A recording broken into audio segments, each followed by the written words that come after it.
So you directed this movie and you're the big star in it. It's a comedy about guns and sex. So tell us why the storyline came about. One of my favorite topics.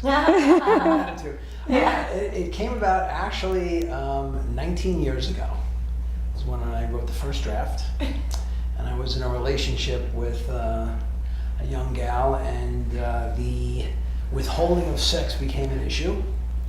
So I didn't really know what to do with that. Never experienced that before. So I basically, you either leave or I guess write a movie.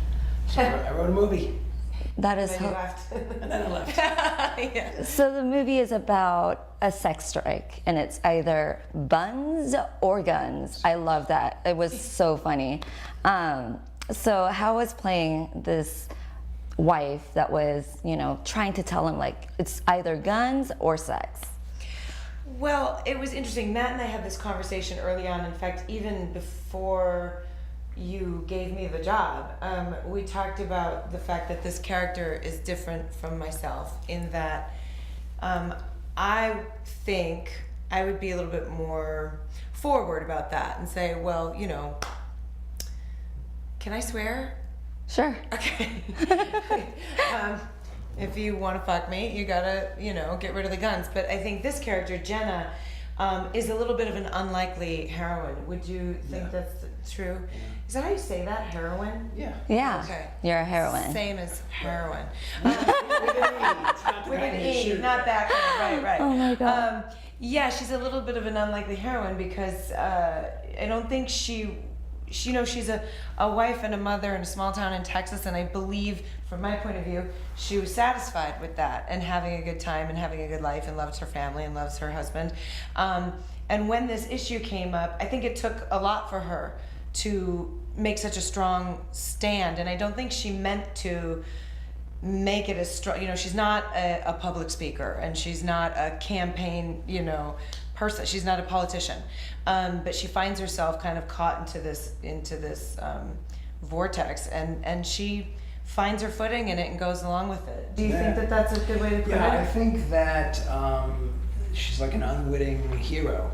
Right. She didn't seek it, didn't want it, and I do think, though, if you remember, we talked about that she was a little bit lost in the beginning. We also talked that she's much actually smarter than her husband. Mm-hmm. Definitely. And she kind of put that all aside to become a mother.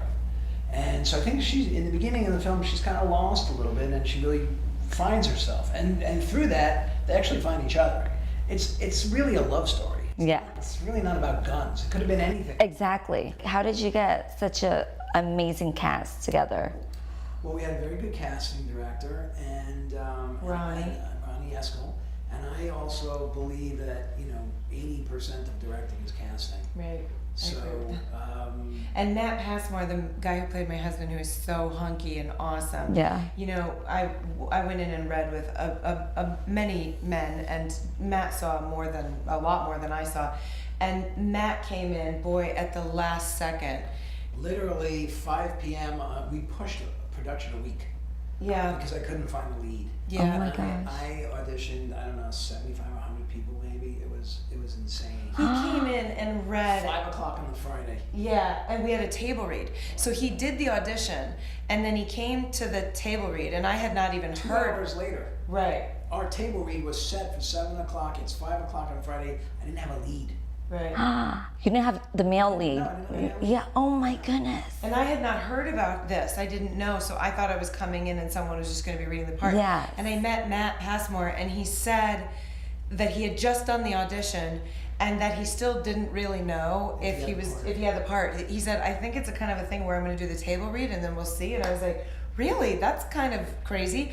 And he's from Australia, and I was thinking, I wonder how he's going to do with this accent. And his very first line, I swooned and fell in love with him and was like, "Oh, please, please be my husband." Oh my And he was wonderful. And the very first thing we shot together, didn't know each other at all, was the end of the movie, and we kissed.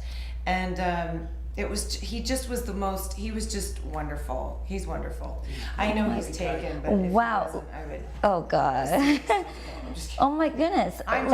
So you play a Texan, and then we have an Aussie who plays the Texan guy. And I didn't know this, Oh but my apparently goodness. the Australian accent and the Southern accent are very similar. Oh. And there's a reason for that, which if I was smart, like my friend Anna, who went to boarding school, but I went to public school in DeForest, Wisconsin, so I don't know much. But there's a reason for that. And he slipped right into it. And he is just so handsome and charming, charismatic. He was just perfect. And smart. Yeah. He's really smart. I love just having conversations with them. Yeah. And we actually had lunch not too long ago, and we just You talked. did? Yeah. Aw. Just talking, and Yeah. it's very interesting. And He's a great guy. an army guy too. Oh He's in wow. the military. That's right. Yeah, that's right. No, seriously, amazing movie, and it comes out this weekend, right? Friday, Beverly Hills, the music hall, Limley Music Hall. Please come. Want to see everybody there. Yeah. And we also open in DC on Friday. We had New York and Phoenix, and then we go on to a few other cities. See, you hear that? Go watch it. Go watch it. Go come watch it. You'll at least laugh. Yes, it is very funny. She's beautiful and amazing. Yes, she is amazing. So make sure you guys watch it.